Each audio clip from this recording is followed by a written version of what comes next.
What is your belief about belief? Is it important? Is it a starting point? It is the only thing that matters. It is literally the only thing that matters. Because your experience, how you build something, what you learn, whatever it is, anything that you achieve, it is literally only based off of how much you believe it's going to happen. Goals and all this stuff, all it is breaking it down into micro actions for you to understand it and believe it, right? And I think, there's two levels of it, right? It's why I love, from a business side, having tactical revenue models that show you step by step, we can grow this many units by this many months and this many doors over this much time. That's believable to execute. That's why goal setting in a specific way means so much, right? But at a 30,000 foot level, from a mentality standpoint, that unwavering self-belief is what I look for in people I partner with, because that's allows you to micro-fail and take big losses and take them as lessons and just move and chase down and constantly be doing micro-pivoting to achieve your bigger vision or your big goal, right? Because at the end of the day, it's only people that lose belief that quit. And belief gives you so much energy.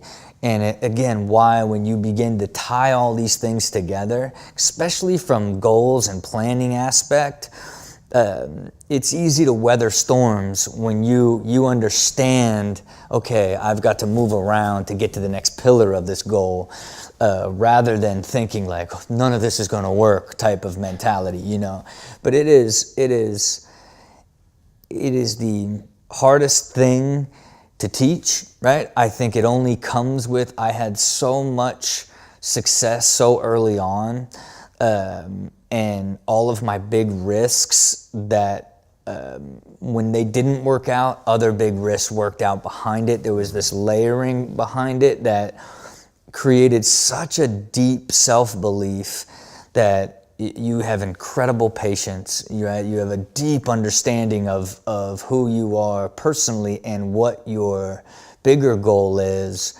and what you're setting out to achieve that you may not be able to articulate or make others fully understand, right? And I think it is what I seek the most in everybody that I do business with, right? That at least one person whose mind and eyes and soul is behind this idea that has that deep, unwavering belief, because that's what it takes to truly find success, I love that. You call them Doer Dyers. Yeah. So other than belief, what is a Doer Dyer? I tried to identify it of sort of the core values of individuals that are like me, right? And one, it starts with being passionately compelled, right? Where your fire comes from the desire that you have to realize the passion. You're more compelled to execute it. You're not proving someone wrong or looking for some sort of material aspect of it. It's really more who you are as an individual. I think you have to know what you're great at and know what you're not great at in order to assess and put the right people to help you achieve anything that you want to achieve on any level, right? So honestly, in the sense that you're being realistic about, I suck at this, right, but also I'm really good at this. Right. It's okay to be very self-aware at how good you are at something, but it's as long as, the great, super driven people tend to believe they can be great. They would be great at everything if they just spent the time learning it or knowing it, right? And I think it's the self-awareness idea of like, what you're really great at, and you have the ability to find people like you in identifying to fill the gaps that you don't have. How do people get self-aware like that though?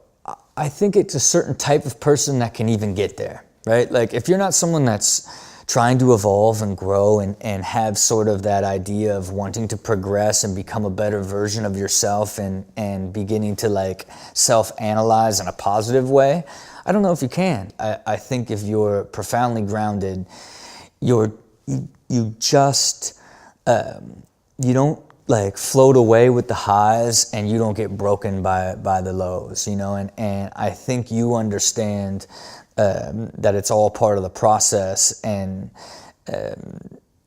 it allows you to be what I like to just call a good person. You know, at the end of the day, you just want like good people to do business with, and when you win and do stuff and meet, you just want good people, you know, and I think that's kind of what that core value for me on what it was, on why, you know, at the time when I was really dissecting, like, let me understand the individuals, who I am and then who I want to partner with. People don't talk often enough about when creating a business, there are thousands of layers, man. Thousands of layers that on a daily basis you are making all these micro decisions and choices that a lot of times have to be generated off a gut and feeling by the direction of it kind of being off to you, right? And there isn't as simple as you can make a perfect plan, but you still have to be relentlessly evolving inside that entire thing, and I think someone that constantly is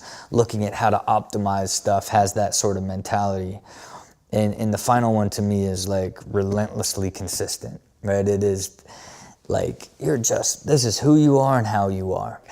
Consistency is the only pathway to greatness, and ultimately it's the only pathway to trust. You know, when you're doing stuff with other individuals and other human beings and people, like, you build trust through the dependence of how consistent you are and a human being on all levels, right? So when I identify that, it's strictly for other people that I'm going to be in business with to be like, this is how deeply I've thought about the type of person that I am, and I believe you're this type of person, and why, and what makes me make that decision to do this deal together to execute.